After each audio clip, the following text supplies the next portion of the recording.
Welcome to the RYM Student Podcast, helping you fit God's truth into your life. Reflecting on biblical truth is vital for the life of the believer. We hope this podcast will encourage you in your walk with Jesus. The following was recorded at one of Reformed Youth Ministries conferences. The audio might not be clear, but the message is. We hope you enjoy it. Here's what your handout says about limited atonement. Christ's atoning death actually secured the salvation of those that God has elected for salvation.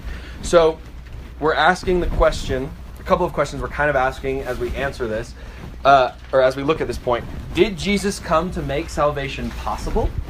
Or did Jesus come to actually save?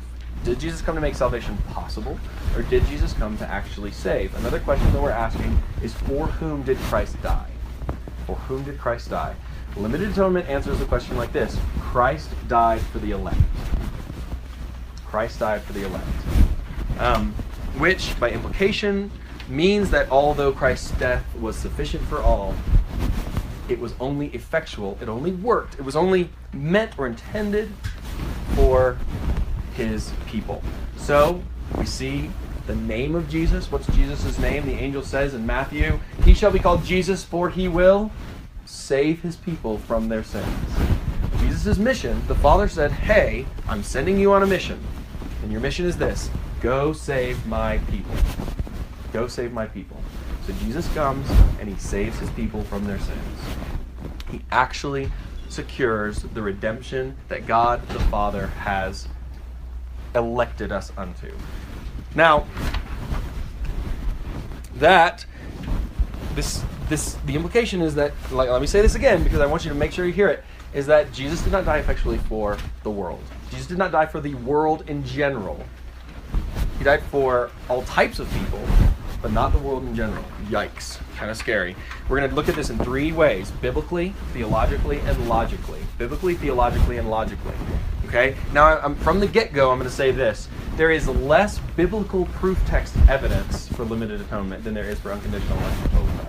That's unconditional election all over the Bible. There's a little less for limited atonement, but that doesn't mean that it's not in the Bible. It's just like the Trinity. Like, the Trinity's in the Bible, but you never see, like, the Trinity, you know what I mean? Like, you never see this obvious kind of clear definition of the Trinity in the Bible, but the Trinity's all over the place. So what you have to do is you have to get to limited atonement through a little bit of, you got to do a little bit more legwork to get there.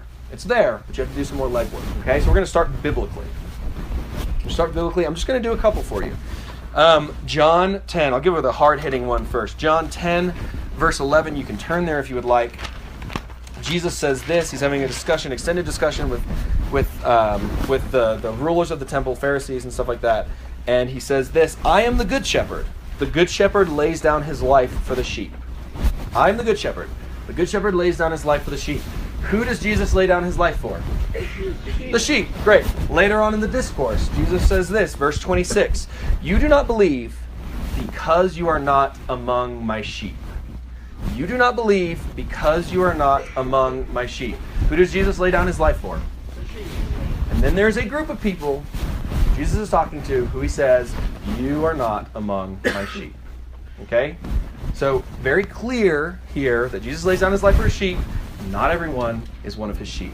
The sheep that Jesus has hear his voice, respond to his call. Okay? And it doesn't say it the opposite way around. It doesn't say, okay, so you do not believe because you are not among my sheep. That's an important order. It doesn't say you are not among my sheep and therefore you do not believe. Wait, because you do not believe, right? So it's not like anyone can believe, and once they believe, they become part of our sheep. He's kind of saying the opposite way around. He's saying, I'm going to die for my sheep, and you're not part of my sheep. Super intense. Very important to kind of let that hit you. Okay? Here's another one.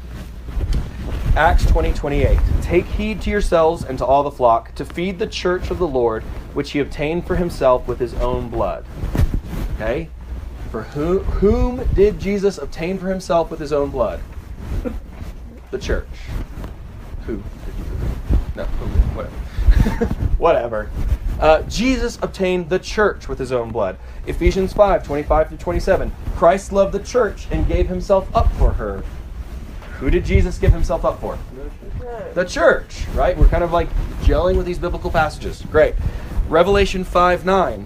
This is an important one. These are the saints praising Jesus in heaven. You were slain, and by your blood you ransomed people for God from every tribe and language and people and nation.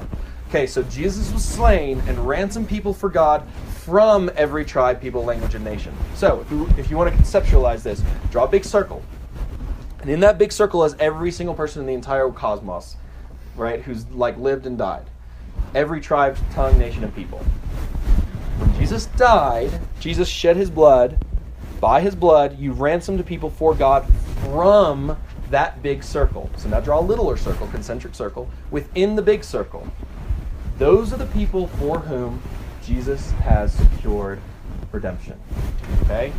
Not everyone in the big circle, but those, the elect, which is called the church, the people for whom he died, is from that bigger circle.